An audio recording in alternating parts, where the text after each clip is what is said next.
Ayun, ito magluluto tayo ng hipon. Ang lahok ay young corn at saka pechay.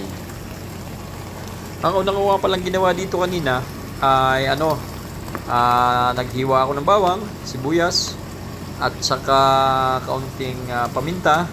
Iginisa ko yung bawang sa star margarine. Tapos nung medyo brown na yung bawang, yun, nilagay ko na yung sibuyas at saka yung young corn. Tapos nilagyan ko ng tubig at aking niluto muna yung young corn. Yan. At nung luto na at yung young corn, saka ko inilagay ang hipon. Gawa ng hipon dapat medyo hindi siya overcook.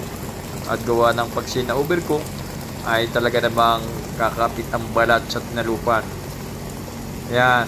Tapos nilagyan ko siya ng tubig, oyster sauce at saka kaunting seasoning at sili para masarap. Medyo nasanay na tayo na may sili lagi ang pagkain at madalas tayong makahalubilo ng mga ibang lahi, lalo na ang Indiano na medyo mahilig sa sili. Kumbaga man sa Pilipinas, dito ang Indiano ay Bicol. Mahilig sa sili. Kaya yan, hintayin lang natin medyo maiga at ating halu-haluin. Ito ay isang pacham, mga kadudes. Pero talagang naamoy ko na mabango.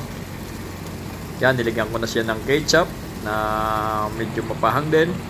At yan, nilagay ko na pichay. At yun, hintayin lang natin kumulo. Natin maluto ang pichay at saka medyo maiga. At yan, makikita ninyo talagang iba na ang itsura.